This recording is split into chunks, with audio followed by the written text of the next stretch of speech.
Welcome to the Freebirth podcast, a supportive space for people who are learning, exploring, and celebrating their autonomous choices in childbirth. Together, we'll unpack truths, share personal stories, and claim our ability to birth freely and intuitively. Here's your host, Emily Saldea.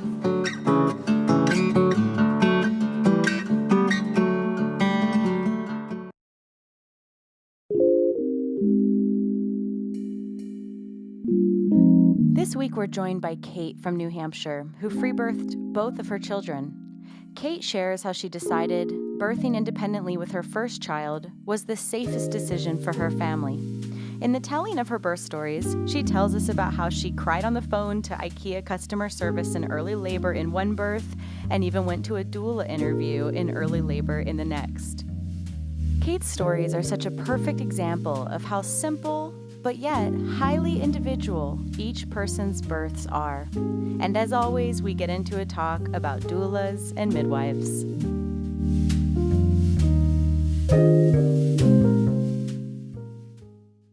Yeah, I guess it was kind of like a long arc for me, and I tell people how grateful that I am that I came to all this birth stuff before I was pregnant. I was really interested in birth a long time before I got pregnant, even a long time before I met my partner that I got pregnant with. And I just feel so grateful that I was so informed well in advance that it really was such a quick jump to free birth. It was so easy to jump to free birth from where I was at right before I was pregnant.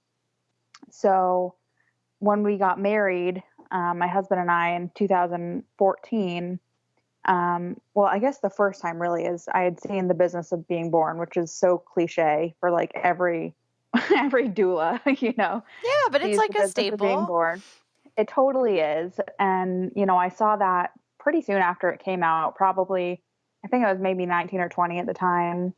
And I am really easily turned by things like that. And I saw it and I was just like, I can't believe this is how birth really is and what our system does to it. And I was just so, you know, flabbergasted, really.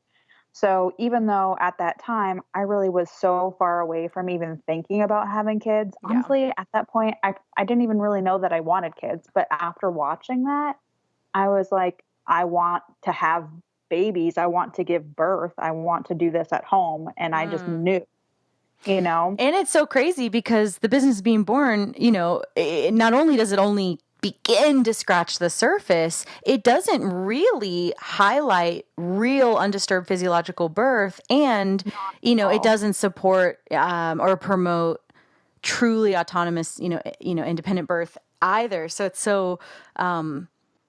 so interesting, right? That this movie became such a staple, and then where we are, which is like so many steps beyond that, to one side, then to discover how many more layers there are beyond the really, quite frankly, the very like basic stuff that it brought up.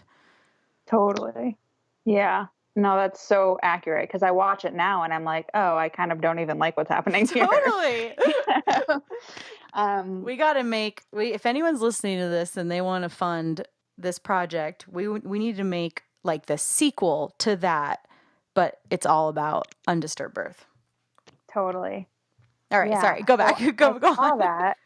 I saw that and it was just like always there for me. I was always interested in birth. And then when I started dating my now husband in 2011, I think maybe it was in early 2012, we just randomly got on the topic of babies. I'm sure we were watching, you know, something on TV and maybe a birth happened. And I was like, yo, just so you know, I'm having babies at home, whether that's with you or, you know, whoever, but that's just, you know, I'm just telling you that right now. And he reacted like, what are you talking about? That's insane. You know, the usual response. And I told him like, no, you have to see this documentary. And I'm so sorry, Ricky Lake, but I pirated your movie that minute and I put it on. And Come on, it's free on Netflix.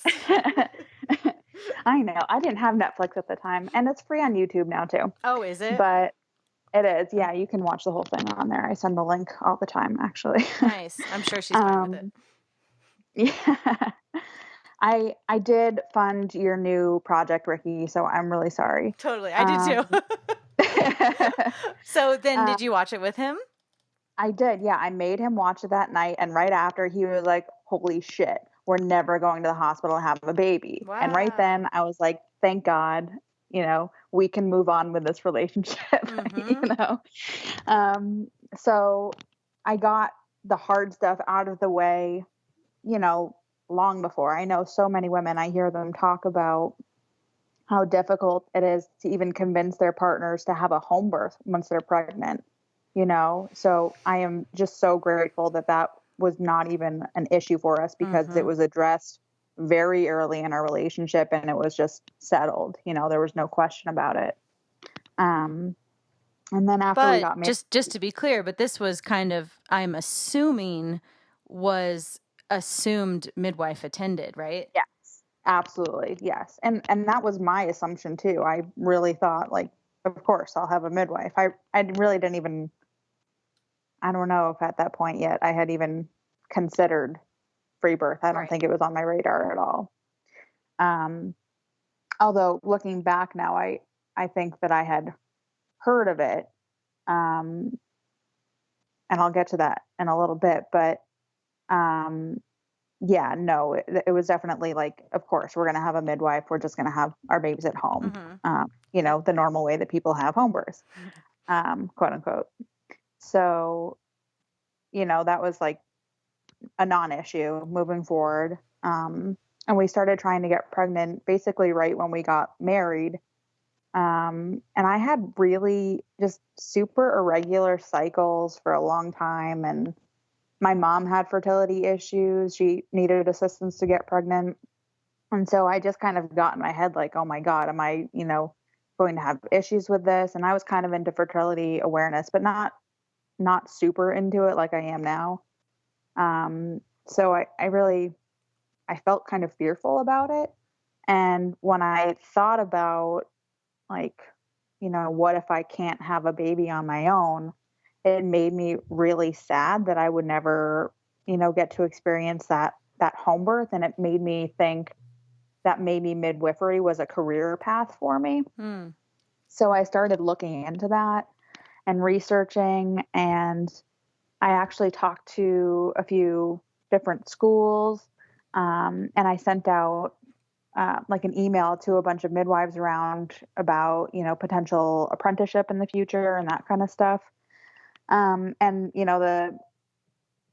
the short version, I guess, is that most people were saying, try out doula stuff first. And I did. I went and I took a doula training, and I went to labor doula training, which is kind of more on the radical end, really, but more on the radical end of like the mainstream organizations. And I loved it. And part of the reading list, I read the book Pushed right before my training. Changed my life. It totally just changed my perspective on so many things, and got me thinking about the legal issues. And for anyone who hasn't read that, Pushed by Jennifer Block, it is top of my list to learn about the maternity system in America. It is great. It's a wonderful book. And it just got me angry and kind of afraid of even having a home birth with a midwife, to be honest with you. And after my training, we actually got pregnant the very next month. So like 4 weeks after I completed my doula training, I got pregnant.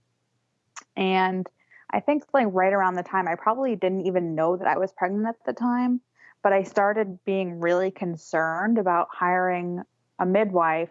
And I looked up the midwifery rules in my state. It's a licensed, regulated profession here. And I looked up the rules and I read through them, and it just scared me. There were so many different things that just sounded like it was out of my control.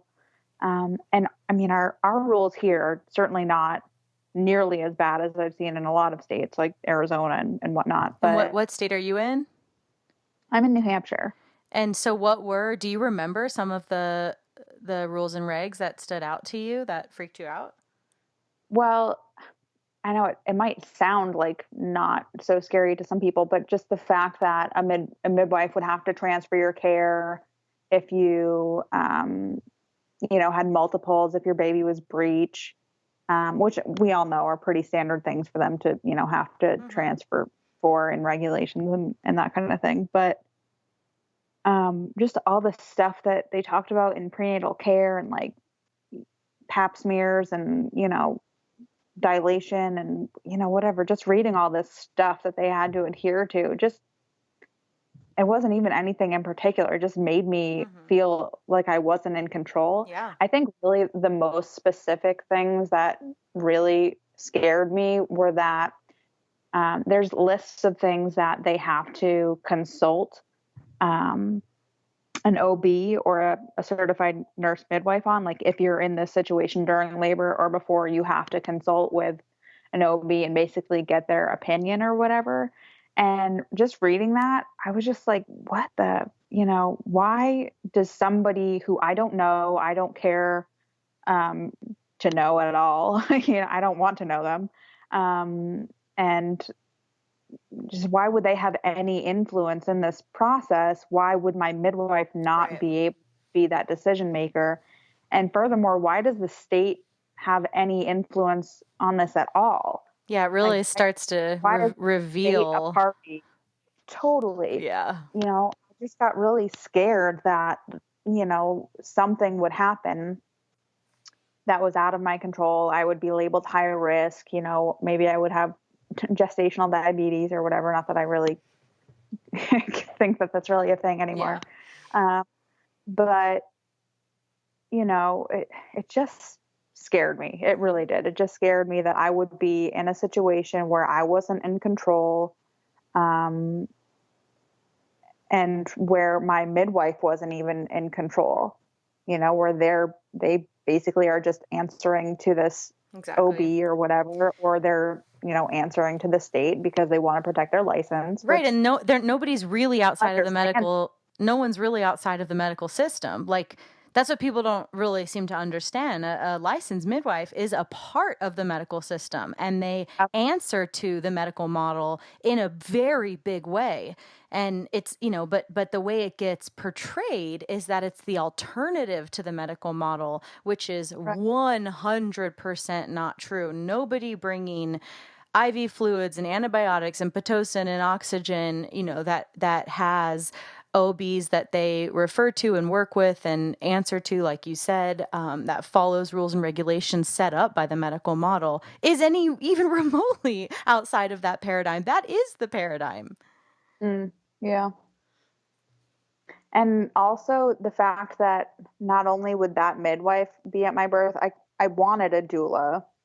And just thinking about the amount of people that would invite into my home, it would be my doula, it would be a midwife, and then it would be the midwife's assistant, who I might not even know, depending on who I hired. It just freaked me out. And I remember at that point, I think I recalled seeing this film just totally randomly. My memory just recalled this, that is probably like 3 or 4, maybe even 5 years earlier. I had been at my parents' house while they were on vacation somewhere. I was like cat sitting or something. And, and I was watching, it's probably the Discovery Channel or something like that. And a British documentary called Extraordinary People Outlaw Births came on, just totally out of the blue. And I really can't even imagine that this would be aired on TV today. I feel like that there's like no chance in hell that it would have aired. But I watched this, and it was about women in the UK free birth thing. And for some reason, this just like popped right back in my mind. And I was like, oh, I've seen something about women doing this. And I looked it up and I watched it again myself. And then I had a conversation with my husband. I really don't even think I was pregnant at this point, or I just wasn't even aware that I was. And I had this conversation with my husband, like, what would you think about not having a midwife? And, you know, he kind of brushed that off, and it wasn't really a topic. I didn't press it or anything because it wasn't, you know, necessary. And I think I made him watch that documentary later when it became more important to me. But we found out we were pregnant, and then I did start calling around and talking to some midwives, and I just didn't get the vibe that I wanted from them. It just didn't feel right. And I remembered one midwife that was talked about during my to labor training. She's local. She's in Boston, about an hour away from where we live. And I remembered her, so I looked her up. I just remember her being kind of a radical, I guess. I wouldn't have used that term at the time, but now I would.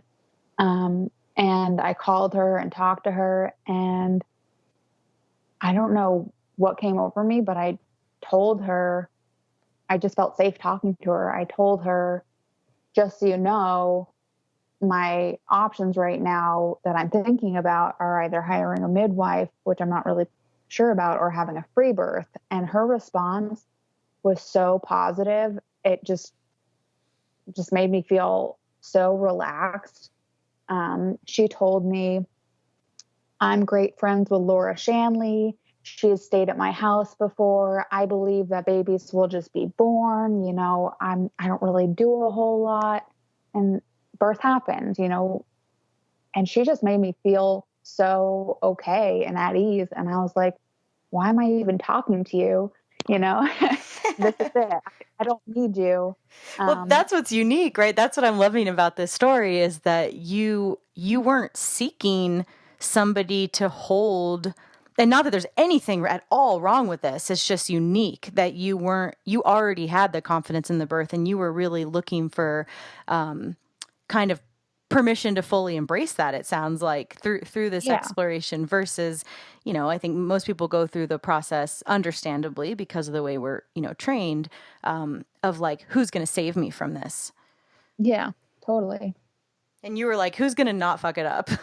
Yeah, I was really scared of who I would invite into that space. I'm really big on that. Every intervention or every person at your birth is an intervention. And I just felt just afraid, honestly, of most of the people that I talked to. But this woman just made me feel so relaxed and at ease. And her fee was like double what everybody else was charging, you know, because that's just what it is. She's in Massachusetts, and just people spend a lot more on all of these kinds of things there. So I told my husband, I was like, look, we can either have a free birth, or if you're adamant about having a midwife, which I never would have, you know, even said now, that's just, I wouldn't allow him to have that kind of power. But I said it. I said, you know, it's either we have a free birth or we spend $6,000 to hire this midwife. And, you know, when he heard that I was like trying to get his permission to not spend $6,000, it was like, okay, sure. So that was just like the easy way to convince him, basically. And then that was it. We didn't really talk about it anymore. It was just, we're having a free birth. Nice. And how pregnant were you? First trimester, probably 8 weeks, maybe even less. And do you really feel like he was fully down? Yeah, I do. That's awesome. Not in like a thrilled, like excited, you know, but in his own, like, yeah, whatever. I trust you kind of. Hey, that's all you need, really. That's all I needed. I don't need anybody to be like, doting on me and figuring out how, you know, to support me in like the most amazing possible ways. I just need somebody to say, I trust that you know what's right for you. And he did. So that was it. Beautiful. I love that. Wish we saw more of that. Yeah, me too. I know I feel horrible. that more people don't have that. And that it's such a common thing that I see in all the pre-birth groups where women are asking, how can I convince my partner? And I just don't have that experience. And I mean, also the next step to that is it does start and end with us. Like, yes, we're in a patriarchy. Yes, we've been trained to be submissive. Yes, we're socialized to let our husbands make our decisions for us. Yes, we were property for a very long time. Like, yes, all of that is why we have this kind of languaging and framework. Okay. But moving forward, when we know that and when we feel or we are trying to feel powerful and autonomous, there's a point where, even if your partner wasn't supportive, or even if mine wasn't, I know for a fact that if my partner wasn't down, that would have been a really huge litmus test, for our entire relationship. Mm-hmm. Because to me, that says you don't respect me. If you're going to over insert yourself into my experience, yes, it's our baby, but it's my experience, and it's the baby that comes through my body. And so maybe it's a different conversation once the baby's out, maybe it's not. But that it really is a litmus test for the whole relationship. And so, yes, that's so wonderful that, you and I both didn't have to navigate this lack of support, but also if we didn't have it, it would have been like, cool, I'll call you when the baby's here. Like, and I don't know if I'll be able to stay with you, quite frankly. For me, I don't know how it would have been for you, but it would have just. No, I'm not sure that I was quite at that point then, but I certainly am now. Mm-hmm. And I certainly was by my second baby. So if anything weird would have happened, that would have been a peace out for me. Yeah.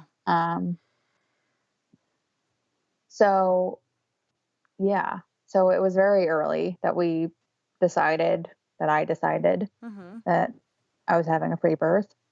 And the other thing about that midwife, it just would have been so much work because she was saying I would have to go to Boston for prenatal care. And when that's once a month, I guess that's fine. But at the end, when it's every other week and then every week, that just sounded like so much work to me. Like just something I did not want to do at all. Mm-hmm. Having to drive down an hour while I was heavily pregnant and that kind of thing. It just sounded awful to me. I'm such a homebody. I am that person who will literally sit at home for a week straight and not be bothered by it, So just thinking about having to leave my space and worry about like being there on time and, whatever, it just sounded horrible to me. So I was really happy that was not going to be a part of my pregnancy. And so then what did your pregnancy look like from then onwards? You didn't sound like you've seen anybody. I ate a lot of ice cream and I gained too much weight. I took my blood pressure semi-regularly, but not really. I had a fetoscope into labor training. We actually learned how to use a fetoscope. So I was like, oh yeah, I'll get a fetoscope and I'll listen to the baby and that'll be cool. So I occasionally did that, but not really with any.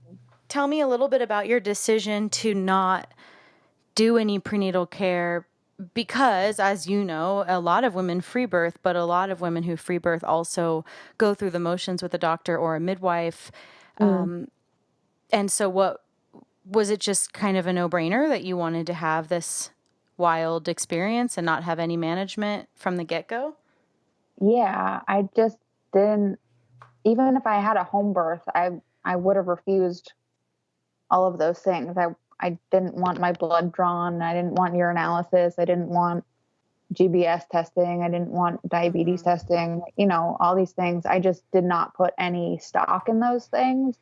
Those things didn't matter to me. Totally. And you had the blessing, like you said at the beginning, of already knowing so much of what you were going to walk into because you had already all this exposure to birth culture. Yeah. Which is so huge, man. So many women, I believe, would not opt into all of this stuff if it wasn't just sprung on them, in the moment. Well, and I think one of the other things about how hard it is sometimes for women to convince their partners and even convince themselves after they've already been through that system, even if they've been traumatized by it. Yeah. Is people just learn, their Stockholm syndrome. They become sympathetic. They're like, these people really care about me. And, I'm getting all these tests and they really matter. And, sometimes it just feels like those things are really necessary. And I keep saying like how fortunate I am for my husband having, been so cool with all this. But I think a big part of that is that he just had no idea what prenatal care was. And, he didn't know any of these things. He'd never been through it. We never had a previous pregnancy where he was like, oh, you're getting your GBS test Right. now. Why would he know anything? Yeah. Yeah. Why would he know anything? He had absolutely no idea. He had nothing to compare it to. So as far as he was concerned, everything that we did was completely normal, and which is great. I mean, that's how it should be framed for people, is like, you have all of these options. This is normal too. And, you don't have to do any of those things.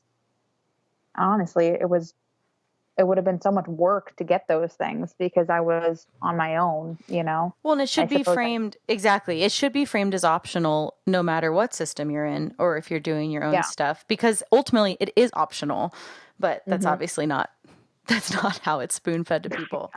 So how was your pregnancy? You ate a lot of ice cream. You did everything on your own. You knew how to use a fetoscope. And did it get at points like heady or hard that you weren't involved in the system? How did your community respond? How forthcoming were you about your plans? I was not really forthcoming about my plans with many people, if any. Excuse me. I really kind of kept to the online groups for support. Not a whole lot of people asked me about it. I think people just kind of assumed, oh yeah, she's probably doing something weird and we're not going to talk to her about it. My mom, she did, press me about the midwife issue. And I basically just kept putting her off, saying, I just haven't found the right one yet. So I just didn't talk about it too much especially with people that I knew weren't going to be responding in the way that would be helpful or supportive. Sure. I just didn't want to deal with it. But I also wasn't really, as a newly trained doula, newly practicing, I didn't want to put myself out there too much, especially because I was a first time mom and people do say, well, the first one, you don't know what to expect. You don't know what your body does. You don't know when you, how long you typically gestate for, all those silly things.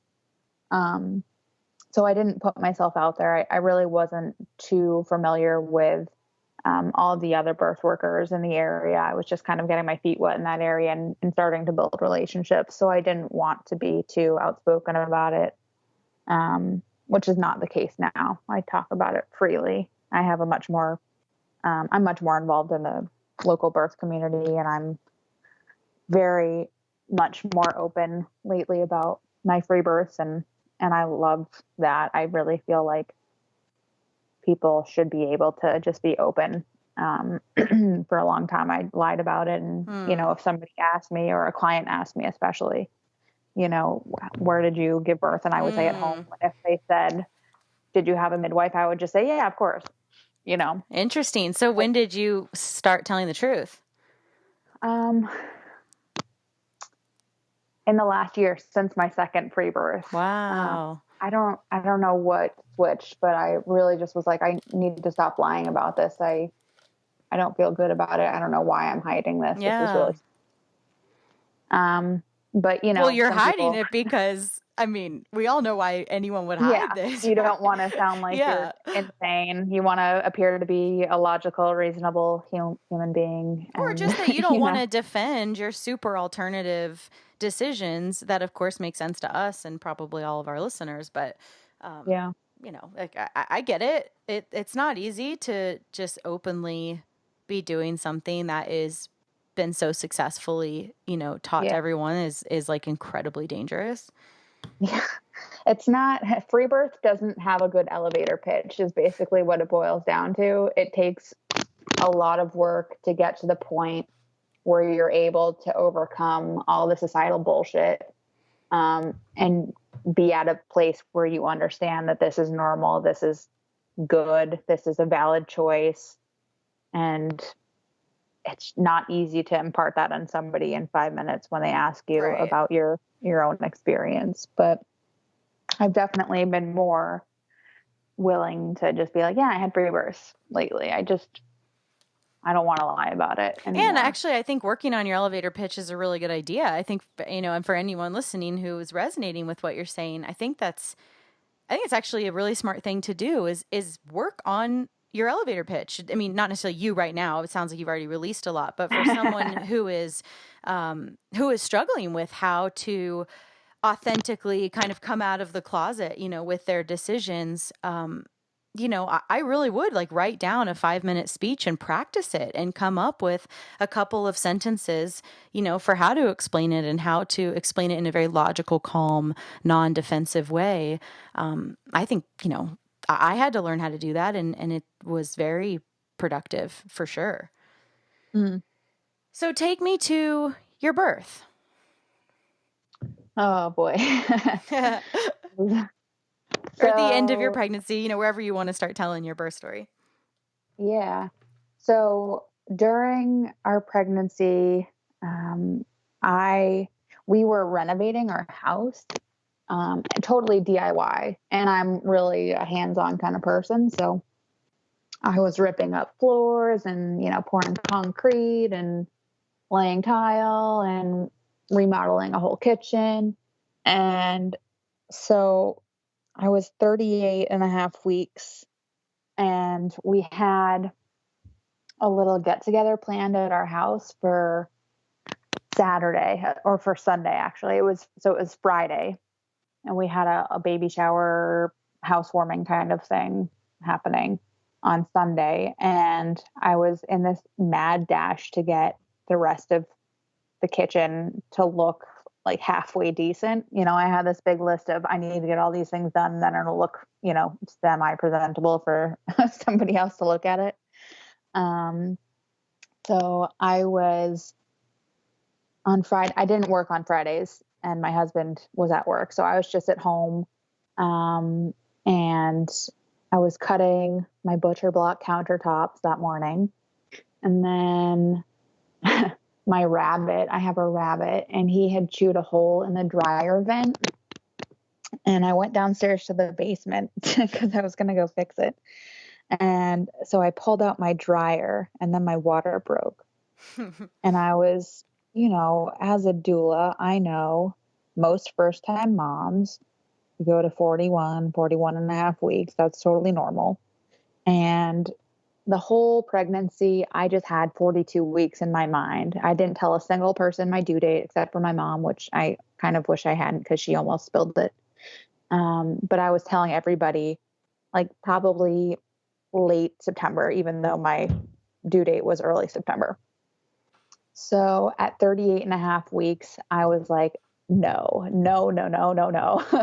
I had all this stuff to get done. And I had people coming over in 2 days, and, God knows, you don't know what your birth is going to be like. So when you get that first signal, you're like, shit. Or at least I was. I'm sure a lot of people aren't, but I was just not ready for it. I really thought I had literally another month to go. And real quick, you said what week you were at? I was 38 and a half weeks. So okay. 38 weeks and 4 days. So you had, oh my gosh, you thought you had a whole nother month. Yeah, I thought I had literally an entire month left, and my water broke, and it was a slow leak. It wasn't a gush. So my first thoughts were really, besides like, oh shit, I think my water might have just broken. My first thoughts were like, oh, this will seal back up. I've read about this. This will be fine. I'm not having a baby. I'll just like lay down, and my water will just magically heal itself. And, and that was definitely not the case. I texted my husband, and I was like, just so you know, I don't think it's anything. I think it'll be fine. gonna like seal back up, but my water might have just broken a little bit, just a little bit. It's so silly to think back now. Right. Like what woman really thinks it's going to just seal back up? I love it. I love it. I was totally convinced that it would. And then like, you know, every time when you have a slow leak like that, every time you walk, just like another squirt comes out. And I was just like, shit, shit, shit, shit, you know? So I told him, like, it's nothing. I'm sure it'll be fine. Finish work. You know, this was probably at around noon. And contrary to the movies, I did not immediately go into full active labor. And it was just like a slow day. I was very emotional. I told him, finish work. He worked until 6. And I gave him this whole list. I was like, just in case, these are the things that I need you to get. So after work, just go pick up all these things. I needed like hoses to fill up the pool and just like I had a bunch of stuff that I thought I had another month to get basically. And the other funny thing that happened that day is I had a couch that was being delivered from Ikea. It was supposed to be coming the next day. And, you know, just in time for our get together when people were coming over, I had no furniture or anything for anybody to sit on. So I had a couch being delivered the next day, supposedly. And I got a call from Ikea saying that it was lost in the warehouse. So I spent probably 3 hours just like crying, literally crying on the phone at customer service. Like, why isn't my couch going to come? And I was freaking out. If anybody has Comcast or if you've experienced their customer service, I know that's like the TV cable provider for most of the East Coast, I think. If you've dealt with their customer service and you know how crappy it is and how aggravating talking to them on the phone is, Ikea is worse. So much worse. Well, what's funny is Yolanda just told me a story of her couch getting lost at IKEA and having to go through the exact same thing and crying. She was not in early labor, but I guess that's the thing that happens. I guess so. So I was just crying on them, trying to talk to managers, and they were just telling me there's nothing that I can do. You know, I'll give you a gift card or whatever. And I like cried to this person on the phone, like, my water broke. I'm going to have a baby. I have people coming over. You know, I was just a mess. So I'd been on the phone with Ikea for a while. I was maniacally cleaning the house, basically everything that I tell people not to do when they're about to have a baby or when they think they're about to have a baby, you know, rest, drink water, nourish yourself. And, you know, we're all terrible at taking our own advice. And my husband got out of work at 9 or got out of work at 6, and he went out and he was doing all the errands. And then he got home around 9:30, and he brought me Panera. I ate a bacon turkey Bravo from Panera. Hey, that was my first job when I was 16. Nice. And I ate. I didn't have any contractions, so it had been 9+ hours or so since my water had started leaking. And then he got home. Everything felt good. I made the bed sandwich. I got the vinyl sheet on and the extra sheets. And then we went downstairs and filled up or started setting up the pool. I was like, I think we should probably just start doing this just in case. And as my husband was blowing up the pool, I started having contractions. It was at like 9:45, 9:55, something like that, almost 10 o'clock. And it was just a comedy of errors filling up this damn pool. It was, so I got the wrong connector piece for the hose. So we had to run this hose down to my laundry in the basement with like 5 different hoses connected to each other. And the water, when we started it, it came out brown. So we had to dump this pool off the back deck and start over. And it was just awful. And we did that literally like 3 times. And I was just like, I can't do this anymore. The contractions were picking up. And I was like, you just deal with this. I can't handle this. So I went upstairs and I took a shower and I got the most intense contraction. And I was like, what is this? And I called him up. We actually had hired a doula. But she lived 2 hours away. So at that first contraction, it was so intense. I'd never felt anything like that. I told him while I was having the contraction, call her, call her, call her. And he was on the phone. And then when it ended, I was like, okay, just kidding. I think I'm fine. It's fine. And then it started again really quickly. And I was like, nope, just kidding. Get her here. And then basically from that point on, I had a single contraction I'm so foggy on the timeline of things, but it had to have been at least an hour, maybe an hour and a half. And then my husband, he was just downstairs trying to fill up this pool for me. God bless him. And then he would, run up the stairs and check on me every 10 minutes or so and ask me stupid questions that I didn't want to answer. And, the things that people do when you're in labor. And at one point I just felt a baby's head coming out and I yelled down to him and I said, the baby's coming. And that was it. He ran upstairs. I said, grab the video camera. And he's like freaking out. Oh my God. Grabbed the video camera. And then I had a baby. And that was really it. So from when to when? How long was that? My entire labor from first contraction until he was born was 4.5 hours. He was born at 2. Yeah, I know, which is so. And 3 of those hours you're crying to Ikea customer service. Well, no, so that was earlier in the day before I had contractions. Oh, gotcha. Until like 10 p.m. Mm-hmm. So your water's opened, nothing really happened for like the day, and then it kicked in. 10 hours. Yeah. And then I had a contraction right around 10 p.m. And it was just, the early crampy menstrual cramp type stuff for, a little while. And then once I started having serious contractions, it was just like, bam, you're going to have a baby in like an hour. And did you feel, were you and your husband like chaotic energy that it was going so fast, or were you pretty with it?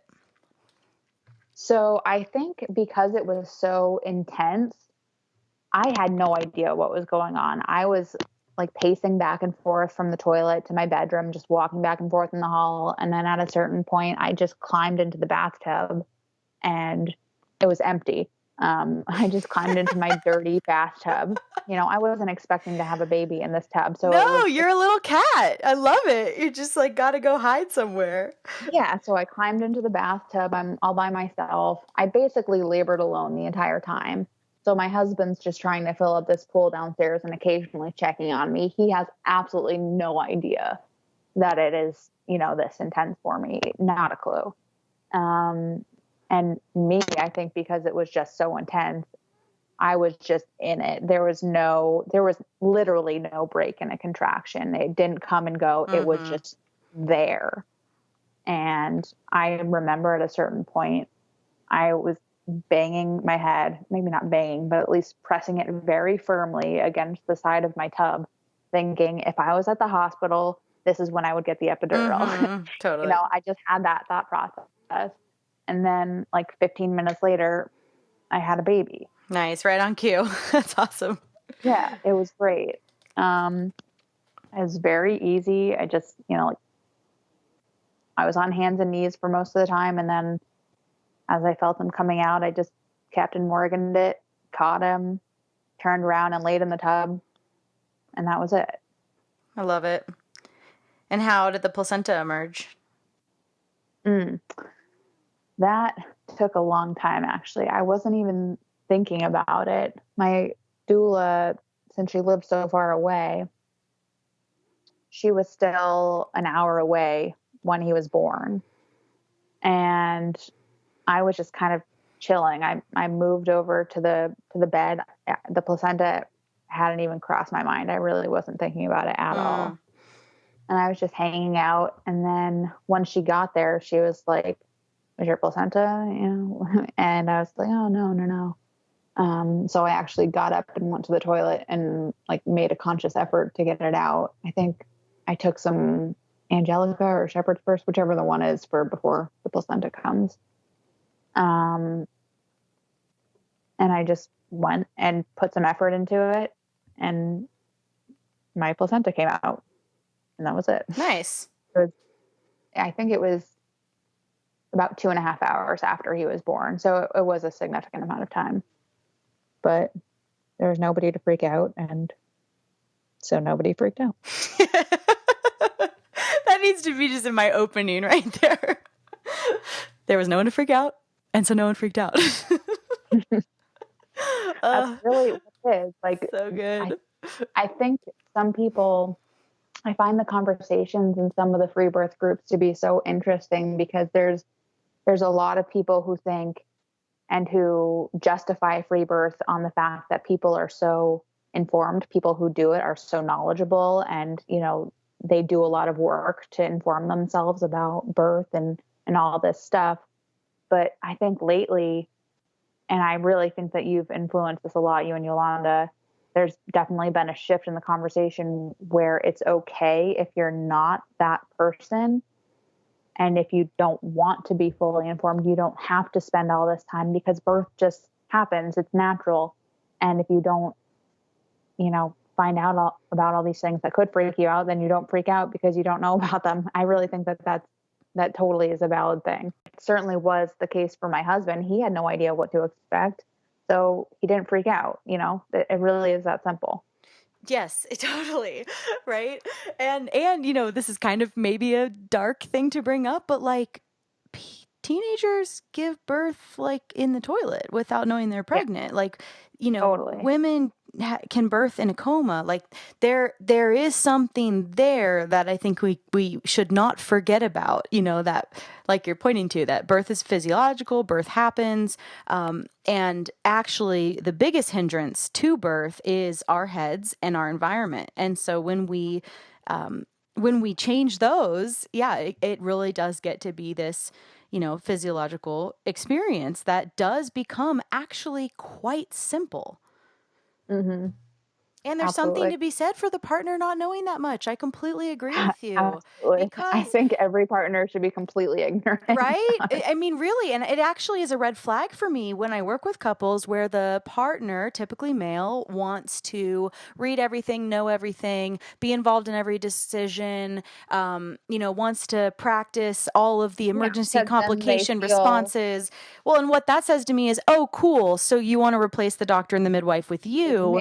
And actually, I would say that that's more dangerous perhaps than a doctor or a midwife, because a doctor or a midwife at least have some training, you know, they actually know. Yeah, I mean, they're going to fucking sabotage it in a different way, but at least they know how to interpret heart tones, let's say, or they know how to feel in a vaginal exam if it's breech or not. You know, I mean, there's real things to a training that we cannot deny, that having just a replacement husband for that is not ideal. It really is so silly to think that they can just overcome that kind of learning curve over the course of a pregnancy. That's just absurd. And that I think we need to really pause and look at, you know, and if someone is listening to this and this is your partner, that to me, and maybe I'm being too bold here and maybe this isn't fair or accurate, but to me, it starts to bring up flags of,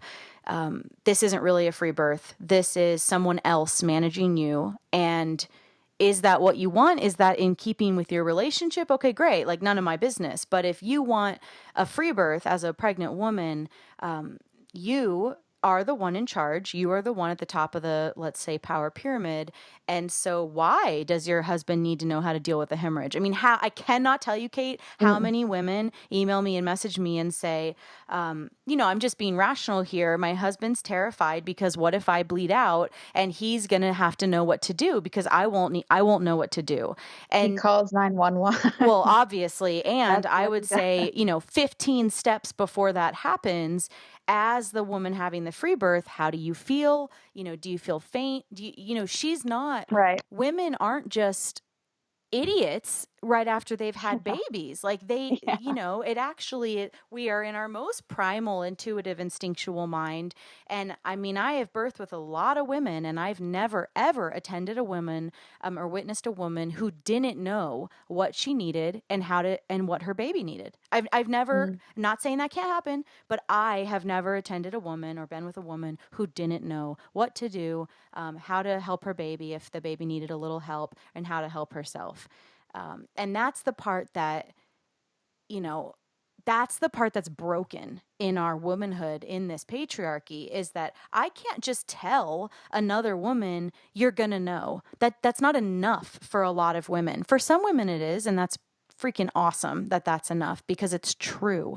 But for other women, we've actually seen this in our group. People get pissed when we're like, you're going to know. You can trust yourself, trust your intuition. People are like, but that's not enough. I need to know every medical, preparation method. And it's like, okay, well then you probably shouldn't free birth. I don't know.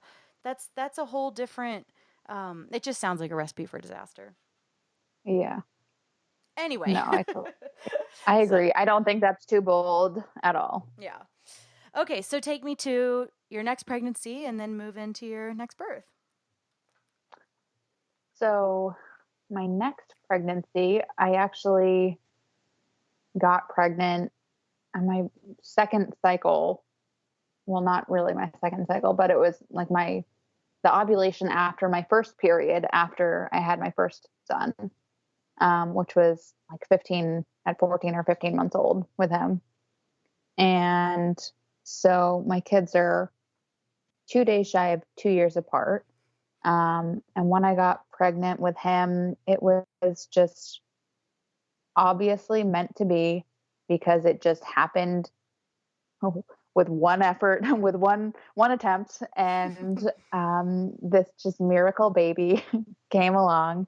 He clearly wanted to be with us. And I think with that pregnancy, I was a lot sicker. And so it was a little bit more difficult in that aspect. But I was still just as lazy as I had been with the first, where, I wasn't really regularly doing anything. I occasionally tested my blood pressure if I was starting to feel kind of weird. And, I just took my blood pressure and would be like, oh yeah, it's fine. That's cool. And there was no question for you that like you would have a autonomous pregnancy and birth again. Yeah, none. Absolutely none. I mean, yeah, of course. Yeah. Yeah. I don't know. And so did you hire a doula again? What was your team? How did you set it up different? Like, did you come into this one knowing that there were things you wanted to do differently? That you could control?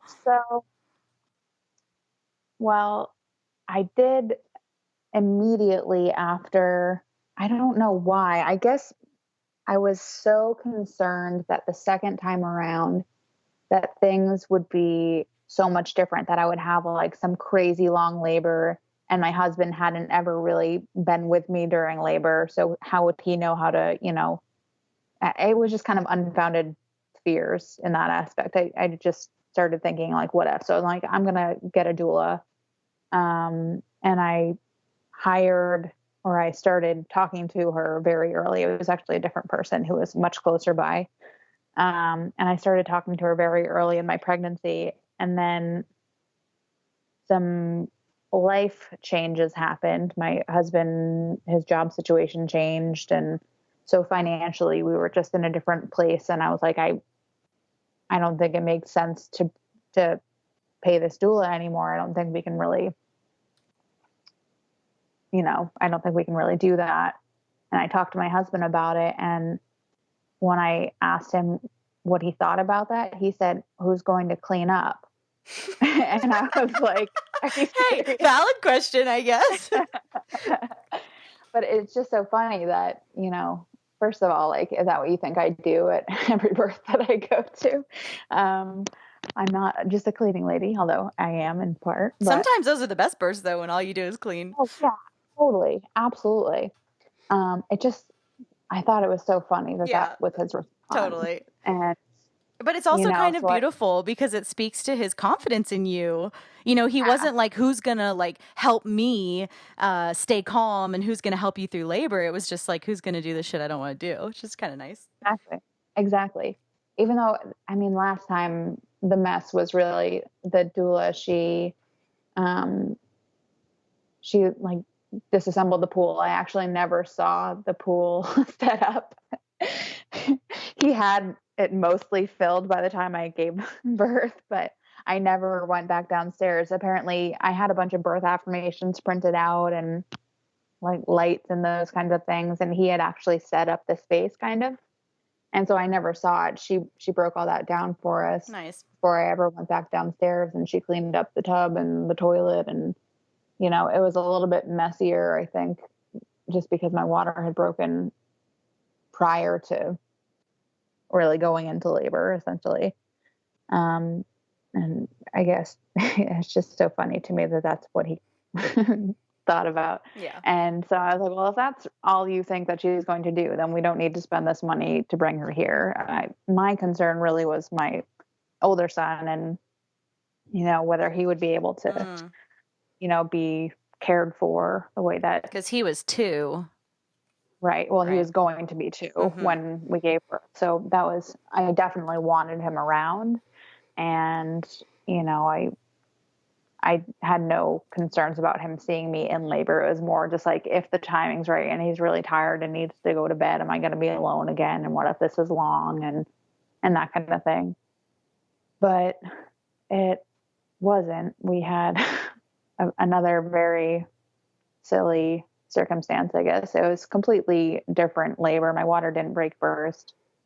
My husband was actually at a fantasy football draft, and I was out in the backyard with my son, and he was just jumping on me, and I was having contractions. I didn't really realize it at the time, but I was having like the contractions that most people have when they go into labor before their water breaks, I guess. So it was very different. It just didn't compute with me. And I actually had a doula interview scheduled for that evening. What week are you? I was 39 weeks that day. Okay. So I was pushing it. I had told her, like, I'll be there if I'm not in labor, basically. But I had actually rescheduled with her. She scheduled an appointment with me on my website, and it just happened to be during my husband's fantasy draft. And I was like, crap, I have to reschedule with you. Can we just push it a few hours later? So I felt bad that I had already rescheduled with this person once. And so while my husband's at this draft, I'm texting him, and I'm like, I'm having some contractions, and I think I'm going to need you to drive me to this interview. And what a stupid idea. I just felt so terrible. Like I couldn't reschedule with her. I don't know why. I felt like I needed to keep this commitment. But I did. And once my husband got home, I was definitely in active labor. And so I just basically pulled it together. I put some towels in the car. I put the camcorder in the car, and I was like, let's just go and get this over with. So he drives me to this appointment, and I sit down with him, and I'm like, I totally lied. I said I was in early labor, but I was totally in active labor, which was very apparent on the car ride. And fortunately my water hadn't broken, because that would have been just super weird. And this was one of those people who comes in with a list, like a notebook written with a list of questions for you. And so it was difficult to get through this interview, but I sat there and I answered all these questions. And then an hour later, I got up, and as soon as I got out the door, it just like came over me. I think during this interview, I talk a lot about, mammals, how if they're feeling afraid, things will kind of just stop. And it definitely didn't stop. I was feeling extremely uncomfortable throughout this whole thing. And I did have a couple of like real strong waves come. But for the most part, it really did just like kind of pause the whole process. And then as soon as I walked outside, what's so funny is I was at Panera meeting these people. So it was just pointed out to me by a friend that Panera is now part of both of my birth stories. And as soon as I walked out the door, it just came over me and I was like, holy crap. This is like, we're going somewhere here right now. So I hopped in the car. My husband pulled around. I hopped in the car. We turned on the video camera just to get the whole, interaction. Cause I was so confused about the timeline of things because it happened so fast with my first birth that the second one, I was really adamant that what I wanted was the whole thing to be filmed so I could go back and watch the whole thing and just see how it unfolded. So we turn on the camera. There's a lot of hilarious things that I've already watched it a few times and a lot of funny things are said. And there was traffic and it really sucked. And then we got home. My husband put my son to bed and he came back out and I was just in the tub, basically my crappy tub. We didn't even bother with this pool because obviously that was just a nightmare last time. And I just kind of hung out in the tub and he watched me. He sat on the toilet and watched me. And then I had a baby. I don't know how else to say. I love it. It was 2.5 hours, almost exactly 2.5 hours after I left this interview. And then I just had a baby. It came out and that was it. Huh. Couldn't really be more simple, huh? It really can't. I don't know what else to say about these things. I could tell you all the funny things that happened, like in the car ride, my husband asked,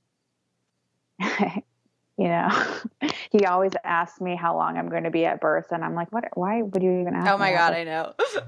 And in the car, he asked me if I thought we were having the baby tonight. And I was like, yes, tonight. And he was like, no, but like tonight, meaning like before midnight or after. Yeah. I was like, yes, tonight.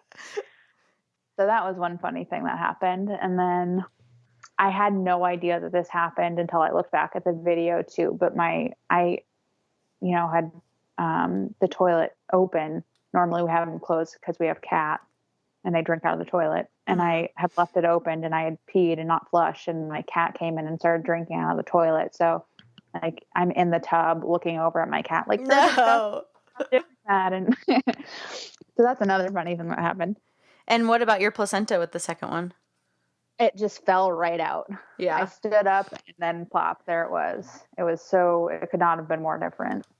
I said, oh, the placenta's coming out. Run and get the bowl. He ran in the room, grabbed the bowl, brought it back. And I just was like, well, there it is. I love it. So I'm thinking, I'm going back to what you said earlier about how you haven't really shared this with your community in an open way. So did your family know? So we basically told my family afterward that the midwife just didn't make it in time, which I guess is true. So the thing about the person that I hired as a doula the first time, she actually was a midwife. And I now look back and think like, how silly of me to think that I could hire somebody who was a midwife as a doula. Like I know that now. Right. And I'm really glad that she didn't make it. Not that she's a terrible person. I like her. But now I realize how much that would have changed the dynamic. And I'm really thankful that she did not make it, even though she knew, she was just acting as the doula, and there was no, I had no prenatal care with her or anything like that. There was no examinations. She didn't check me over after or anything like that. But yeah, now I realize how silly that is to expect that somebody who's trained in that manner could just shut that part of their brain off. And even if they think they can. Even if they think they can, it's just not possible. Yeah. Or maybe it's possible, but it's certainly playing with fire. I'm not going to say there isn't anyone out there who's capable of that, I guess, but definitely opening a door that could have dire consequences. Yeah. I mean, I have debriefed with so many women who wanted free birth and invited their midwife friend as a friend, and then bam, sabotaged. So. Yeah. The person that I want to be with me,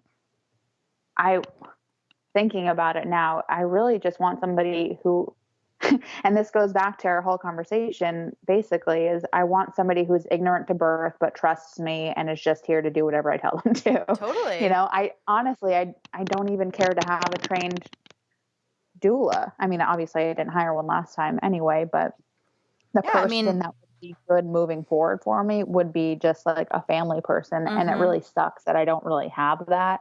Yeah. I don't have that person to call on. And I think that's kind of where doulas come in our society, is that a lot of people feel like they don't have that, and they need to hire these people. Well, and I think that's where doulas should come in. Unfortunately, where I think doulas more so come in is this authority figure, over birth or over the hospital or over whatever it is. But I think actually the gap that really it needs to get filled is when people are lacking the right sister to just be kind of ignorantly, lovingly there at birth. I think that's just a beautiful role. And, Yolanda and myself both very intentionally only invited women to our birth who had no real knowledge of birth. They weren't doulas or midwives or, anything. They just were women that loved me and trusted me. And same with Yolanda when she's had different friends at her different births. I think it's a very smart, protective way to go for sure. Mm-hmm. Yeah. The authority thing really is huge. As soon as somebody with any knowledge is there, you almost automatically look to them, even as the birthing person, for reassurance. And exactly. I think a lot of people. Well, and then with the reassurance, that's not inherently a bad thing if, and this is where it gets really hard, if the ego of the birth attendant is kept in check, and if the position of the birth attendant, and I've been all over the map with this because I've been attending births for so long. It's been a huge journey of my own ego. It used to feel so good to have somebody look to me as an authority. And I didn't have the skills yet and the comprehensive understanding of physiological birth and how much I participated in disempowering people. I didn't realize it for a very, very long time. Whereas now I know how to reflect and turn it back, and not take authority, and how, I know how to be an authority in birth and not an authority over someone else. And not an authority in this birth, there's right. Like you can't be, but sure. Like people certainly hire me and want me at their births because I have a ton of experience. Yes. But, that line, right? Like doulas and midwives are trained to be, whether they admit it or not. And I was one of them. I did not escape this by any means, to be an authority at the birth. And that is just so, it's just so contrary to what we know to be the safest and most protective and most biological, unfolding of the hormonal matrix, is if someone looks up for reassurance, that's perfectly understandable, but don't take the power. Just, just say, well, how do you feel? What is it? You know best. Like what a magnificent thing, to say, close your eyes, and you know best, or find your answer, whatever. I believe in you, whatever thing, versus like the egotistical giddy dance of, ooh, now I get to play hero and I get to save and I get to come up with the suggestions. And man, it's such a slippery slope. Let's do some belly sifting or, Right.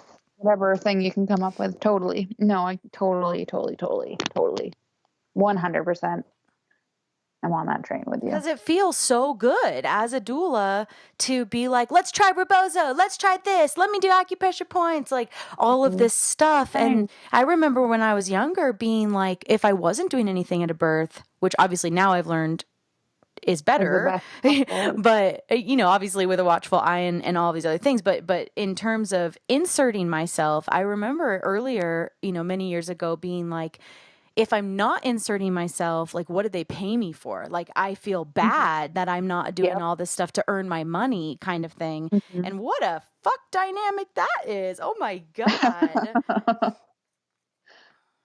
Yeah, there's so many different things about that whole, I don't know, just about dueling in general. And I know there's so many tangents you can go off on that. Such an unlearning. I mean, when we are specifically talking about supporting women who want autonomous, self-authoritative free births, it's not every woman I've walked with by any means wants that. I've walked with tons of women who very much want and prefer and are most comfortable with having a ton of authorities and not making their own decisions. And there's a place for that, for the right doula, and that's what I think most doulas are. And that's kind of what the training is. But this shift, into shifting into women who really are very interested in taking responsibility for themselves. And the most delicate are the women who are interested in learning how, but haven't totally clicked it in yet. And, those are the women I think we have to be the most careful with, because they're on their way, and we can really facilitate that and support and nurture that, or we can just be like everybody else, trying to just ruin it. Yeah. It's heady. Absolutely. Very, very heady. A lot of nuance in all of this and a lot of deep thought. And just so much ego, right? Like, it's so much self-work. So much ego. Yeah, it's definitely. Well, it's at every level. We all talk about, the ego of the OBs, who think they know everything and whatever. But that trickles down to the midwives, that trickles down to doulas, that trickles down to everybody. Totally. Yeah.